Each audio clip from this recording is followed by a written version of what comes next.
احنا دلوقتي على النيل قدام فندق ام كلثوم. يلا بينا نشوف كل منطقه تاريخها. أول حاجة في يومنا النهاردة هي الإحماءات في حديقة الزهرية بالزمالك. حديقة الزهرية بقالها 154 سنة وهي على مساحة 8 فدادين وبتجمع بين النباتات النادرة. مستنيينكم في ار اكس رام. ابطال ار اكس رانرز، في رحلتنا النهارده احنا مش بس بنجري، احنا بنعدي على التاريخ. معانا شجره البنيان اللي عمرها 150 سنه. الخديوي اسماعيل جابها من الهند سنه 1868. وعلى شمالنا برج القاهرة، البرج اللي اتبنى ما بين 1956 و 1961. البرج اتبنى على شكل زهرة اللوتس، برج بارتفاعه الشامخ وشجرة بأغصانها الوارفة.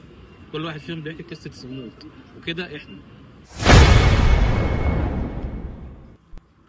طبعا زي ما احنا عارفين يا ابطال، على شمالنا هيكون ملعب النادي الاهلي، وهو النادي الاكثر نجاحا وحصوله على بطولات، حيث يمتلك الفريق المصري 153 بطوله.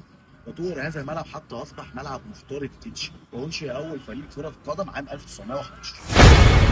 وهتلاقوا على يمينكم حديقه الاسماك او حديقه الجبليه، اسسها الخديوي اسماعيل سنه 1867. خلوها دايما في بالكم تفكركم بالماضي وانتوا رايحين ناحيه المستقبل. ابطال الاكس رانرز، كده نكون وصلنا لاسم جريتنا النهارده احنا مش بس بنجري، احنا بنمشي على خطوات العظمه والنجاح.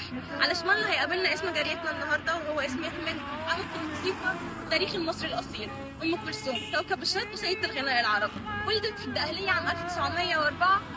كانت مؤثره جدا في قلوب الملايين مننا، فنها وصوتها الاصيل اللي بيلمس قلوبنا كلنا، وكانت وما زالت وستكون مصدر الهام لنا كلنا. وبس كده.